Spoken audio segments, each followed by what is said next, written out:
konseling gizi pada remaja. Di sini sebelumnya saya akan memperkenalkan saya, Indri Selviana, mahasiswa semester 2 kebidanan S1 UKD Universitas Kader Bangsa. Ya, baiklah kita langsung saja ya. Di sini saya akan melakukan konseling pada Mbak yang masih remaja. Remaja diartikan sebagai masa transisi antara masa anak-anak dan masa dewasa. Menurut Peraturan Menteri Kesehatan Nomor 25 Tahun 2014, usia remaja adalah kelompok usia 10 sampai dengan 18 tahun. Yang mana pada usia ini terjadi pertumbuhan fisik dan kematangan biologis yang menyebabkan terjadi perubahan beberapa organ pada tubuh. Masa remaja diidentifikasikan pada kondisi psikologis di mana seseorang cenderung berani menanggung resiko terhadap apa yang dilakukannya, menyukai petualangan dan tantangan, keinginan tahuan yang besar, dan pemikiran yang belum matang. Gangguan makan adalah masalah yang sering dialami pada usia remaja, dan yang menduduki peringkat tertinggi pada masalah gangguan makan adalah bulimia nervosa dan anoreksia nervosa. Yang pertama, kita akan membahas mengenai bulimia nervosa. Bulimia nervosa adalah keadaan seseorang yang ingin mengkonsumsi makanan dalam jumlah yang banyak, tetapi tidak ingin gemuk.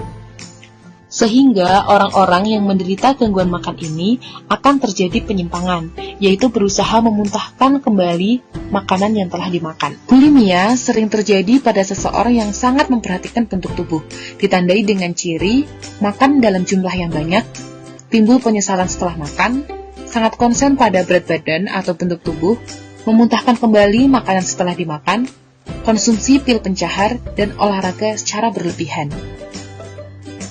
Selanjutnya, kita akan membahas mengenai gangguan makan yang kedua, yaitu anoreksia nervosa. Anoreksia nervosa adalah keadaan seseorang yang mengkonsumsi makanan dalam jumlah yang terlalu sedikit dan kurang kalori. Keadaan ini sering terjadi pada wanita yang sangat terobsesi untuk memiliki badan yang ramping, sehingga timbul pemikiran bahwa ia tidak pernah merasa cukup ramping.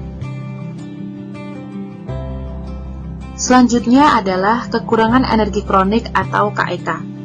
Hal ini dapat terjadi ketika seseorang kekurangan asupan energi dalam jangka waktu yang lama. Kondisi ini sering terjadi pada wanita yang apabila terus berlanjut pada masa kehamilan akan meningkatkan resiko melahirkan bayi BBLR. Bayi BBLR atau bayi dengan berat lahir rendah akan sulit mengejar ketertinggalan pertumbuhan dan berisiko mengalami berat badan berlebih dan penyakit degeneratif. Selanjutnya adalah anemia. Anemia adalah keadaan di mana seseorang kekurangan sel darah merah pada tubuhnya, yang mana sel darah merah berfungsi adalah bahasan mengenai gizi seimbang. Gizi seimbang diperlukan bagi seseorang untuk mempertahankan status gizi normal dan berat badan normal. Gizi seimbang adalah susunan pangan sehari-hari yang mengandung zat gizi dalam jenis dan jumlah yang sesuai dengan kebutuhan tubuh, dengan memperhatikan prinsip keanekaragaman pangan, aktivitas fisik, perilaku hidup bersih dan sehat, dan mempertahankan berat badan normal untuk mencegah masalah gizi. Untuk menerjemahkan makanan yang sesuai dengan kebutuhan tubuh kita, Kementerian Kesehatan mengeluarkan panduan berupa isi piringku. Isi piringku adalah panduan yang menunjukkan sajian makanan dan minuman pada setiap kali makan. Pada isi piringku, seperti yang tertera pada gambar, dianjurkan untuk mengkonsumsi sumber makanan pokok dan sayuran masing-masing sebanyak 1/3 dari piring. Lauk pauk dan buah-buahan masing-masing sebanyak 1/6 dari piring. Minum air putih 8 gelas sehari, melakukan aktivitas fisik minimal 30 menit sehari, dan cuci tangan pakai sabun. Dan berikut adalah contoh menu makan siang sesuai dengan panduan isi piringku. Selamat mencoba! Sekian yang dapat saya sampaikan. Terima kasih atas perhatiannya dan semoga bermanfaat.